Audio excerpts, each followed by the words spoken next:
السلام علیکم ورحمۃ اللہ تعالی وبرکاتہ۔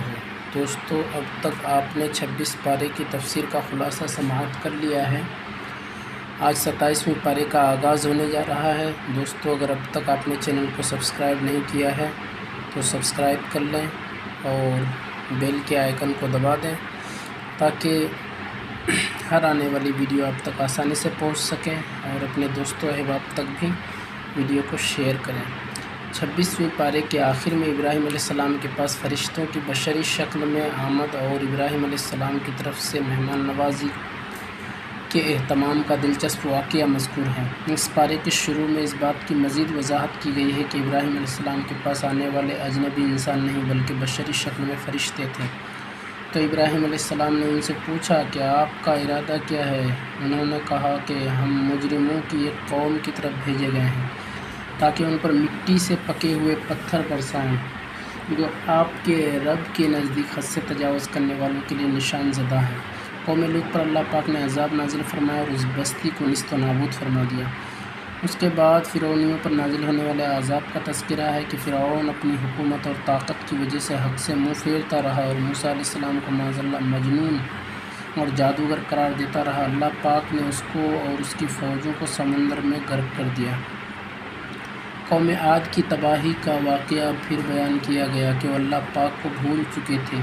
وہ اللہ پاک کی عطا کردہ جسمانی طاقت پر شکر ادا کرنے کے بجائے دنیا کو تکبر کے ساتھ چیلنج کرتے تھے اور ہر طرح کی سرکشی پر وہ آمادہ تھے۔ وہ کسی بھی طرح سے بات نہیں مان رہے تھے۔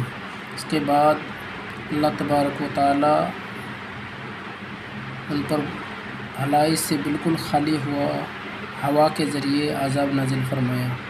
اس کے بعد قوم سمود کے واقعے بھی عبرت ہے۔ ان سے کہہ دیا گیا تھا کہ تم لوگ ایک مقررہ وقت تک لطف اندوز ہوتے رہو۔ انہوں نے اپنے رب کے حکم کی نافرمانی کی تو دیکھتے ہی دیکھتے ان پر بھی عذاب نازل ہوا۔ پھر ارشاد فرمایا کہ ہم نے ہر چیز کی دو قسمیں بنائیں، جیسے آسمان اور زمین، سورج اور چاند، رات اور دن، خشکی اور تری، گرمی اور سردی، جن اور انسان، روشنی اور تاریکی، ایمان اور کفر، سعادت اور بدبختی، حق اور باطل، نر و مادہ وغیرہ۔ اور یہ قسمیں اس لیے بنائیں تاکہ تم ان میں غور کر کے یہ بات سمجھ سکو کہ ان تمام قسموں کو پیدا کرنے والی ذات واحد ہے، نہ اس کی نظیر ہے، نہ اس کا شریک ہے، نہ اس کا کوئی مد مقابل ہے، نہ اس کا کوئی مثل ہے، لہذا صرف وہی عبادت کا مستحق ہے۔ آخر میں مشہور آیت ہے جو تخلیق انسان کے مقصد کو بیان کرتی ہے، وَمَا خَلَقْتُ الْجِنَّ وَالْإِنسَ إِلَّا لِيَعْبُدُونِ۔ ہم نے جن اور انسان کو اس لیے بنایا کہ میری عبادت کریں۔ سورہ طور مکہ مکرمہ میں نازل ہوئی۔ اس میں 2 رکوع 49 آیتیں ہیں۔ طور ایک پہاڑ کا نام ہے اور اس سورت کی ابتدا میں اللہ پاک نے اس پہاڑ کی قسم ارشاد فرمائی۔ اس مناسبت سے اس کا نام سورہ طور ہے۔ اس سورت کی ابتدا میں اللہ پاک نے 5 چیزوں کی قسم ذکر کر کے ارشاد فرمایا کہ کفار کو جس عذاب کی وعید سنائی گئی ہے وہ قیامت کے دن ان پر ضرور واقع ہوگا۔ اس صورت میں اللہ پاک کے اٹل عذاب کا ذکر ہے کہ جب اس کا فیصلہ ہو جاتا ہے تو اسے کوئی ٹالنے والا نہیں ہے۔ آسمان تھر تھرانے لگتا ہے اور پہاڑ بہت تیزی سے چلنے لگتے ہیں۔ اس کے بعد اس بات کا ذکر ہے کہ اہل تقوی جنت کی نعمتوں میں اللہ پاک کی عطاؤں سے خوش ہوں گے اور وہ نعمتیں ان کو دی جائیں گی۔ ان کا رب ان کو عذاب جہنم سے بچا لے گا۔ ان سے کہا جائے گا کہ اپنے اعمال کے بدلے جو جی چاہے کھاؤ پیو۔ وہ ایک دوسرے سے جڑے قطار میں بچھے تختوں پر ٹیک لگائے ہوں گے اور اللہ پاک کشادہ اور بڑی بڑی آنکھوں والی حوروں کو ان کی زوجیت میں دے دے گا۔ پھر اگلی آیت میں یہ بھی واضح فرما دیا گیا کہ اہل ایمان کی اولاد نے بھی اگر ایمان اور اعمال صالحہ میں اپنے آبا و اجداد کی پیروی کی ہوگی تو اللہ پاک نیک اعمال کی برکت سے، ایمان کی برکت سے جنت میں ان اولادوں کو اپنے آبا و اجداد سے ملا دے گا اور ان کے اپنے نیک عمل میں بھی کوئی کمی واقع نہیں ہوگی۔ مزید فرمایا کہ ہم ان کی خواہش کے مطابق ان کو پھل اور گوشت عطا کریں گے۔ نیز اہل جنت کو اللہ پاک ایسی پاکیزہ شراب عطا فرمائے گا جس میں نہ سردرد ہوگا، نہ بیہودگی ہوگی، نہ بو ہوگی، اور ان کے سامنے چھپے ہوئے موتیوں جیسے خوبصورت اور نفیس خدام ہوں گے۔ پھر سورہ نجم مکہ مکرمہ میں نازل ہوئی ہے، اس میں 3 رکوع اور 62 آیتیں ہیں۔ عربی میں ستارے کو نجم کہتے ہیں، نیز یہ ایک مخصوص ستارے کا بھی نام ہے، اور اللہ پاک نے اس سورت کی پہلی آیت میں نجم کی قسم ارشاد فرمائی، اسی مناسبت سے اس کا نام سورہ نجم رکھا گیا۔ اس سورت کی پہلی 18 آیات میں پیارے آقا صلی اللہ علیہ وسلم کے سفر معراج کا بیان ہے، جس میں فرمایا کہ نبی پاک صلی اللہ علیہ وسلم کو اللہ پاک کا قرب خاص عطا ہوا۔ اللہ پاک نے اپنے محبوب صلی اللہ علیہ وسلم کی طرف جو چاہا وہی فرمائے۔ پھر کافروں کے باطل عقیدوں کا رد فرمایا گیا اور انسانی زندگی کے ضابطے کو بیان کیا کہ انسان کی محنت اور کوشش ہی اس کی زندگی پر اثر انداز ہوتی ہے اور ہر شخص اپنے کیے کا ذمہ دار ہے۔ آخر میں انتہائی اختصار کے ساتھ سابقہ امتوں کا تذکرہ ہے اور یہ بات بیان کی گئی ہے کہ قوموں کے عروج و زوال کا سبب کیا ہے۔ قوم ترقی کرتی ہے یا زوال میں آ جاتی ہے، اس کا سبب کیا ہوتا ہے۔ قوموں کی تباہی میں وسائل سے محرومی یا معیشت کی تنگی نہیں بلکہ ایمان سے محرومی، عملی بے راہ روی اور اخلاقی پستی جیسے بڑے عوامل ہوا کرتے ہیں۔ سورہ قمر، اس سورت میں 3 رکوع اور 55 آیتیں ہیں۔ عربی میں چاند کو قمر کہتے ہیں۔ اس سورت کی پہلی آیت میں چاند کے پھٹ جانے کا بیان کیا گیا ہے، اس مناسبت سے اس کا نام سورہ قمر رکھا گیا ہے۔ اس سورت کے شروع میں اللہ تعالیٰ نے فرمایا کہ قیامت قریب آ گئی ہے اور چاند 2 ٹکڑے ہو گیا ہے۔ شق القمر یعنی چاند کا 2 ٹکڑے ہونا یہ سرکار دو عالم صلی اللہ علیہ وسلم کا مشہور معجزہ ہے۔ آپ صلی اللہ علیہ وسلم نے انگلی کے اشارے سے چاند کے 2 ٹکڑے کر دیے، لیکن جن کے مقدر میں ہدایت نہ تھی وہ ایمان نہ لائے۔ اسی لیے فرمایا گیا کہ اگر یہ کافر کوئی بھی نشانی دیکھ لیں تو رخ پھیر لیں گے اور کہیں گے کہ یہ تو جادو ہے جو پہلے سے چلا آ رہا ہے، معاذ اللہ۔ مشرکین کا یہ کہنا تھا کہ جادو کا اثر آسمان پر نہیں ہوتا، لہٰذا آپ صلی اللہ علیہ وسلم چاند کے 2 ٹکڑے کر دیں تو ہم آپ پر ایمان لائیں گے، آپ کے معجزے کو مان لیں گے، آپ صلی اللہ علیہ وسلم کو نبی تسلیم کر لیں گے۔ مگر وہ اس معجزے کو دیکھ کر بھی کہنے لگی کہ محمد عربی صلی اللہ علیہ وسلم کا جادو تو آسمان پر بھی چل گیا، معاذ اللہ، استغفر اللہ۔ اسی سورہ مبارکہ میں اللہ پاک نے 4 مرتبہ ارشاد فرمایا کہ ہم نے قرآن کو نصیحت حاصل کرنے کے لیے آسان کر دیا ہے، تو ہے کوئی نصیحت قبول کرنے والا۔ آخر میں اللہ پاک نے اہل تقویٰ کے مقام کا ذکر کرتے ہوئے فرمایا کہ بے شک پرہیزگار لوگ جنت اور محلوں میں ہوں گے، اپنے حقیقی گھروں میں رہیں گے۔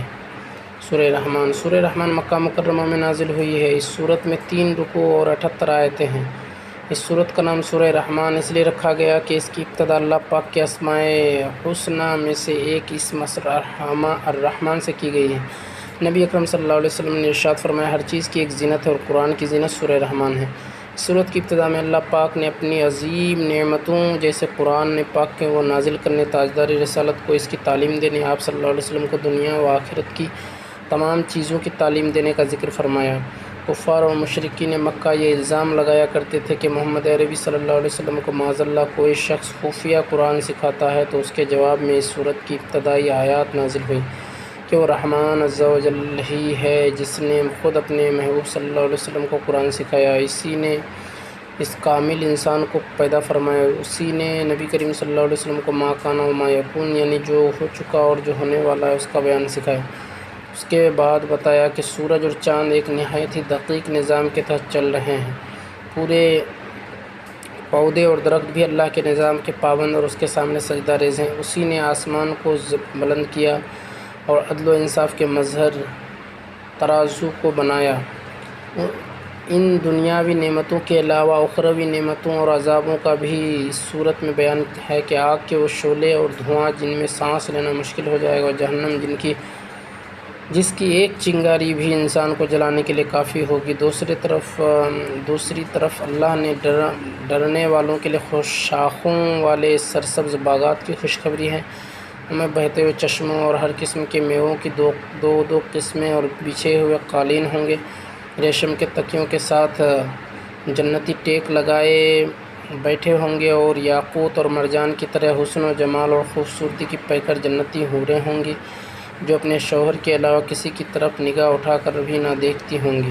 یہ سب کچھ ذکر کرتے ہوئے ہر آیت کے بعد اللہ پاک نے فرمایا فَبِأَيِّ آلَاءِ رَبِّكُمَا تُكَذِّبَانِ۔ اس صورت میں 31 مرتبہ ان الفاظ کی تکرار ہے۔ پھر سورہ واقعہ شروع ہوتی ہے۔ اس صورت میں 3 رکوع اور 96 آیتیں ہیں۔ وجہ واقعہ قیامت، واقعہ قیامت کا ایک نام ہے اور صورت کا نام واقعہ اس کی پہلی آیت میں مذکور ہے۔ الواقعہ کی مناسبت سے رکھا ہے۔ نبی کریم صلی اللہ علیہ وسلم نے ارشاد فرمایا جو شخص روزانہ رات کے وقت سورہ واقعہ پڑھے تو وہ فاقے سے محفوظ ہمیشہ رہے گا۔ رسول کریم صلی اللہ علیہ وسلم نے ارشاد فرمایا اپنی عورتوں کو سورہ واقعہ سکھاؤ کیونکہ یہ سورۃ الغنا یعنی محتاجی دور کرنے والی صورت ہے۔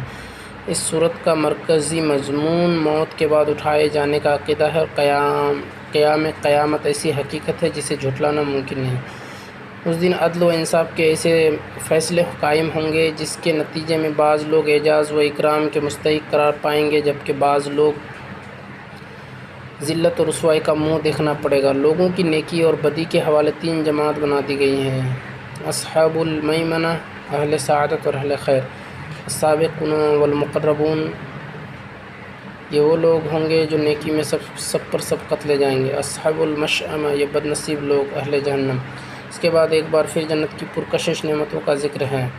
اس کے بعد اصحاب المیمنہ کے لیے مزید نعمتوں اور اصحاب الشمال یعنی اللہ کے نافرمان لوگوں کے لیے عذاب کی مختلف صورتوں کا ذکر ہے۔ ان میں سے ایک یہ ہے کہ ان کی خوراک زقوم پھوہڑ کے درخت سے ہوگی، اس درخت کا پھل انتہائی کڑوا ہوتا ہے۔ پھر سورہ حدید کا آغاز ہوتا ہے اور سورہ حدید میں بھی اللہ تبارک و تعالی بہت ہی بہترین انداز میں اپنے مومنین بندوں کو مخاطب کرتے ہوئے فرماتا ہے اور اس میں اللہ تبارک و تعالی نے سب سے پہلے عربی میں لوہے کو حدید کہتے ہیں اور اس سورت کی آیت نمبر 25 میں اللہ پاک نے حدید یعنی لوہے کے فوائد بیان فرمائے۔ اسی مناسبت سے اس سورت کا نام سورہ حدید رکھا گیا۔ سورت کی ابتدا میں اللہ پاک نے ایک بار پھر اپنی آیات قدرت کا ذکر فرمانے کے بعد صحابہ کرام کے مابین درجات فضیلت کے مختلف مدارج کو بیان کیا ہے۔ ایک طبقہ صحابہ کا وہ تھا جو اعلان نبوت کے فوراً بعد ہی ایمان لے آیا، پھر کچھ وقت گزرا تو مسلمان کی تعداد 40 تھی، پھر کچھ وقت گزرا تو ہجرت کا حکم ہو گیا، بعض لوگ ہجرت سے پہلے ایمان لائے، بعض ہجرت کے بعد لائے، کچھ وقت گزرا تو غزوہ بدر کا موقع آ گیا اور اہل بدر کے لیے اللہ پاک نے خصوصی مغفرت کا اعلان فرمایا۔